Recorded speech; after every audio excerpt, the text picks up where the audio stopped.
சீதா, இன்று நான் உனக்கு ஒரு இனிய செய்தியுடன் வந்திருக்கிறேன். எனக்கு இனியது உனக்கு கொடியதாகவும் இருக்கலாம். இருந்தாலும் செய்தியை சொல்லாமல் இருக்க முடியாது. ஏ சுந்தரி, அன்புக்குரியவளே, உன் விலங்குகள் ஒடிக்கப்பட்டன. உன் வறண்ட வாழ்க்கை வளமாகப் போகின்றது. எல்லாம் நிஜம்தானா? புத்தி திருந்து நீ என் புருஷனிடம் அனுப்ப போகிறாயா, இல்லை நீ பொய் பேசுகிறாயா? ஏன் புருஷன் என்கிறாய்? அவன் உனக்கு விலங்காய் இருந்தான். அந்த விலங்கை உடைத்து விட்டேன். ஏ அழகின் ஓவியமே, உன் புருஷன் உயிரோடு இருந்தவரை கற்பெனும் சொல்லுக்கு ஓர் அர்த்தம் இருந்தது. இரும்புத் திரையை நான் தகர்த்தெறிந்தேன். கணவன் அழிந்தான். கற்பென்று சொல்லி வந்த கட்டுப்பாடு நீங்கியது. தர்ம பிணைப்பு தவிடு பொடியாகி விட்டது.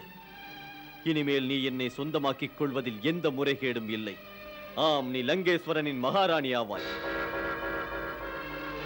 இந்த முடிவை உறுதிப்படுத்த நான் உனக்காக ஒரு அற்புத அபூர்வ பரிசு கொண்டு வந்தேன். தாதி, அந்த பரிசை கொண்டு வந்து வை பார்க்கட்டும்.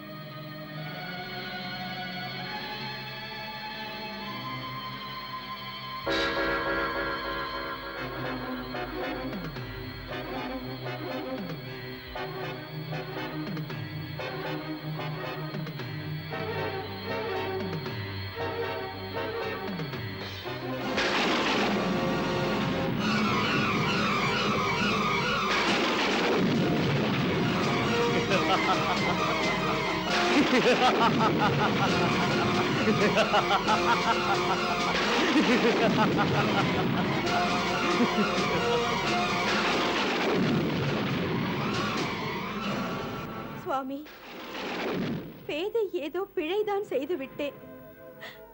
நான் இப்படி ஒரு நிலையில் தங்களை காண வேண்டுமா?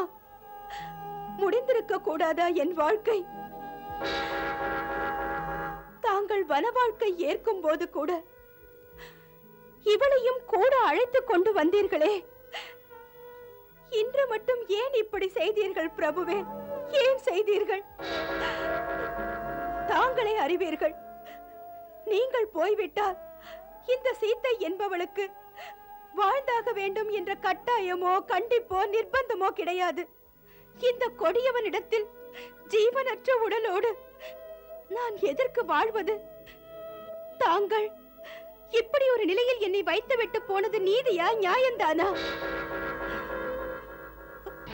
பாவி, மனைவியை புருஷனிடத்திலிருந்து கடத்தி தனிமைப்படுத்திய பாவத்துக்கு தண்டனை நீ தவறாது பெறுவாய். இது பெண்ணின் சாபமடா. ஏ சுந்தரி, இது சாபமிடும் நேரம் அல்ல, நமக்குள் இன்பத்தை பகிர்ந்து கொள்ளும் நாள். அவன் உன்னை காப்பாற்ற வந்தான், அது முடியாமல் இறந்தான். வெட்டுப்பட்ட தலை பார்த்தும் எனக்கு கட்டுப்பட மாட்டாயா மாதரசி? பருவங்கள் மாறுவது போல் வாழ்க்கையையும் மாற்றிக்கொள். வாழ்க்கை வாழத்தான். மரத்தடியிலிருந்து உருத்தெரியாமல் இறந்து போய் விடாதே. இல்லை இல்லை சீதே, காலம் நம்மை இணைத்து விட்டது. நேற்றைய நினைவுகளை மறந்து என்னுடன் வந்துவிடு. இவனும் ஒரு மன்னவனா? இவனுக்கு இதயமே இல்லையா? என்னை என்னை இழிவுபடுத்துகிறானே, சொல்லால் சுடுகிறானே. பாவி நான். இன்னும் வாழ்ந்து கொண்டிருப்பதற்கு எந்த ஒரு நியாயமும் இல்லை. என் சுவாமி மரணத்துக்கு இரையான பின்பு கூட இப்பேதையின் உடல் உயிரோடு இருக்க வேண்டுமா? பரிதவிக்கும் ஒரு ஆத்மாவுக்கு உடல் என்ற ஒரு கூடு தேவையில்லை. என் ராமன் சீத்தை என்ற நினைப்புடனேயே தன் உடலிலிருந்து நீங்கி ஒரு கேள்விக்குறியாக என் முன்னே இருப்பதென்ன? உடல் என்பது ஒரு மண்ணாகும் கூடு போல் தானே. ஏதோ ஒரு பந்தம் தனித்து பிரிந்து எங்கோ போகின்றது. சீதை என்றும் ராமனுக்குத்தான். அவள் ராமன் சீதையேதான். நான் நிழல்தானே. நிழல் மட்டும் ஒளியின்றி இருக்காதே, இயலாதே. ஸ்ரீராமன் இப்படி என்னை விட்டு போனது நிஜம்தான் என்றால் என் ஆத்மா எனக்குள் ஏன் இன்னும் இருக்கின்றது? பிரபு, பிரபு, என்னை மன்னித்து விடுங்கள். உங்கள் சீதையை மன்னியுங்கள் பிரபு. பிடிக்கவே இல்லை எனக்கு வாழ்வதற்கு, பிடிக்கவே இல்லை எனக்கு வாழ்வதற்கு. ஏ மரண தேவதையே, நில் சீதை.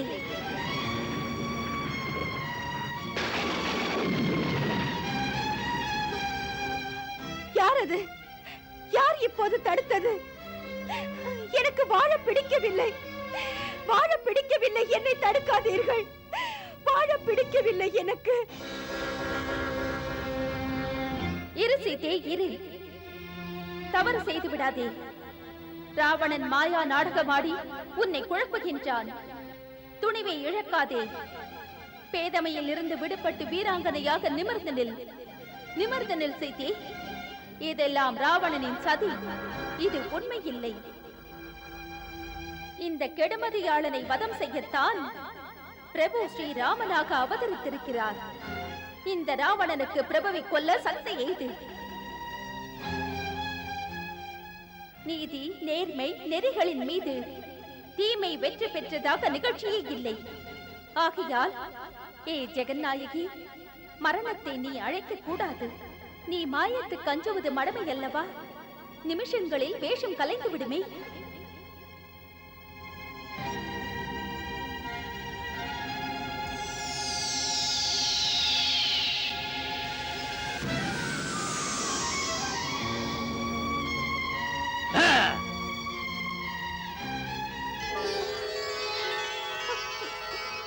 தாம் இருக்கிறீர்கள் பிரபு, தாம் இருக்கிறீர்கள். பிரபு, என்னை மன்னியுங்கள். பிரபு, என்னை மன்னியுங்கள். பாவி ராவணன் குழப்பினான், ஏமாந்து விட்டேன் நான். அந்த ஒரு படபடப்பில் நான் இப்படி எல்லாம் நினைத்து விட்டேன். மன்னித்து விடுங்கள் என்னை பிரபு, மன்னித்து விடுங்கள்.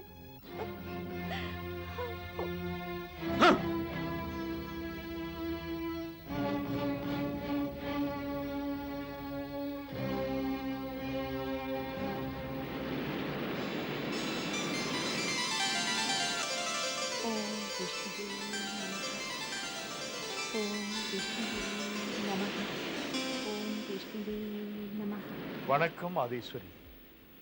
வணக்கம் மாதா.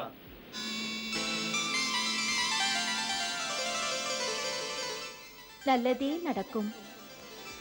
மாதா, தமது தவத்திலே இடையூறாக வந்த பிழைக்கு தாழ்மையுடன் மன்னியுங்கள். இந்திரனும் தேவர்களும் சிந்தை கலங்கி இங்கே வந்து இப்படி நிற்பதன் காரணம் என்ன? காரணமில்லாமல் வருவோமா? தவத்தை கலைக்க துணிவோமா? இன்றைய பிரச்சனை எங்கள் வேதனைக்குரிய விஷயம். ஆம் தேவி வைஷ்ணவி, பூமியிலே பயங்கர அநீதிகள் அடிவகுக்கின்றன. நீங்கள் எல்லாம் இருந்தும் பாவ புண்ணியங்கள், தர்ம அதர்மங்களை தடுத்து நிறுத்த வழியே இல்லையா? ஏ மாதேஸ்வரி, தாம் அறியாமலா? தமக்கு தெரிந்ததே, சீதா மாதாவை கடத்தி போன பாவத்தினால் நெறிமறந்த லங்கேஸ்வரன் ராவணனுக்கும் இறைவன் பிரபு ஸ்ரீராமனுக்கும் பயங்கர யுத்தம் தொடங்குகிறது. தெரியும். மகேந்திரன் இது பற்றி அச்சப்பட ஏதும் இல்லையே. மாதா, தன்னை பற்றிய தலைக்கணத்தில் எல்லை மீறுகின்ற ராவணனின் அட்டகாசங்கள் அளவுக்கு மீறி போய் கொண்டிருக்கின்றன. லங்கேஸ்வரன் நவக்கிரகங்களை கூட பிடித்து வைத்திருக்கிறான். திறமையுள்ள தேவர்கள், தானவர்கள், யக்ஷர்கள், கந்தர்வர்கள், ராட்சசர்கள், கிண்ணறர்கள், நாகர்களை கூட இப்படி எல்லோரையும் பாடுபடுத்துகிறான். அவன் ஆற்றலுக்கு ஈடே இல்லை. தன் புஜ வலிமையால் சங்கரரையும் பார்வதியும் சேர்த்து கைலை மலையை தூக்கி விட்டான். அந்த ஆற்றல் எதனால்? தங்களுக்கு நம்பிக்கை இல்லையே பகவான் இடத்தில். நம்பிக்கை இல்லை என்றால் ஆற்றல் வளர்வது எவ்வாறு? அலட்சியம் ஏதுமில்லை மாதா. பிறகு அந்த ராவணன் ஆற்றலிலும் அவருடைய மாயையிலும் பயம் ஏன் வந்தது? பயப்படவில்லை மாதா. பயம் இல்லையா? ஆனாலும் இந்த சிந்தனை எதற்கு? ஏ மாதேஸ்வரி, அழுத்தமான காரணங்கள். பிரபு மனிதனாக அவதரித்தது. அவர் மானிடத்தையே மதிப்பவர். அவர் நினைத்தால் அவர் மானிடத்தையே மறந்து 1000 கோடி ராவணர்களை கணப்பொழுதில் கொன்று விடுவார். ஆனால் பிரபுவோ தமது திவ்ய சக்திகளை உபயோகப்படுத்தியதே இல்லை.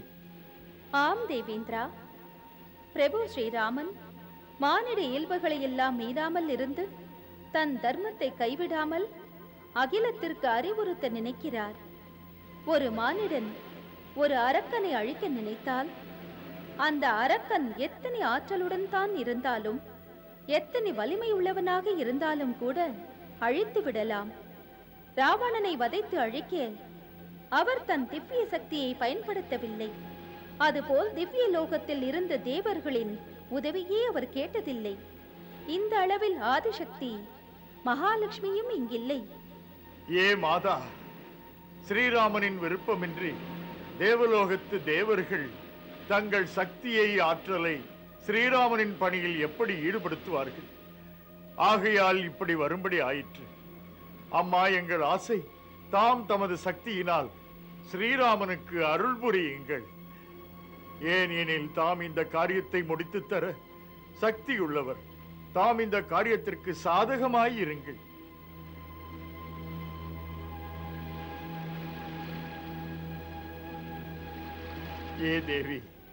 ஏ தேவி வைஷ்ணவி, தாமும் ஸ்ரீராமனைப் போலவே மானிட வடிவெடுத்து மானிட இயல்பை மீறாமலும் இருக்கிறீர்கள். இப்போது ஸ்ரீராமன் அனுமானை போன்ற வானரர்களின் உதவியோடு செல்ல இருக்கிறார். தாம் தர்மம் வெற்றி பெற்று நிலை பெறுவதற்காக சக்தி தந்து உலக நன்மைக்கு அருள் புரிய வேண்டுகிறேன். ஆம் மாதா, தேவேந்திரன் சொன்னது சரிதான். தாம் பிரபுவின் யோகம் மாயா. ஆகையால் தாம் இந்த சிக்கலான பிரச்சனையில் அவருக்கு துணையிருக்க வேண்டுகிறேன். மாதா, அமரேந்திரனின் வேண்டுகோள் தாம் பிரபு ஸ்ரீராமனுக்கு இன்னும் பலம் தந்து அருள் காட்டுங்கள். இல்லை தேவேந்திரா, நான் பெற்ற சக்தி அவர் தந்த சக்தியின் சக்தி. எப்படி நான் பிரபுவுக்கு சக்தி தர முடியும் இந்திரா? பூமிக்கு வந்த இந்த மானிட அவதாரத்தில் எனது சக்திகளை என் தபோபலத்தால் அடைகிறேன். அது தர்மத்தை காக்க, அதர்ம ராவணனை வதைத்து அழிக்க பிரபுவின் திருவடி மலரில் நான் அர்ப்பணிப்பேன். இது இன்றைய நிலையில் தேவை. நாம் பெரும் அபூர்வ சக்திகள் இந்த அகிலத்தை ஒற்றுமைப்படுத்துவதற்கே. எங்கள் இருவரின் மானிட அவதாரங்களின் பணிகளே தர்மத்தை காக்க, மனிதாபிமானத்தை வளர்க்க. நானும் அவரும் இணைந்து இந்த நல்ல காரியத்தை முடிக்க இயலாமல் இன்று தனித்தனியானோம். நாங்கள் இருவரும் இந்த தர்மத்தின் சேவையை கண்டிப்பாக செய்வோம். எங்கள் நன்றி மாதா, எங்கள் நன்றி.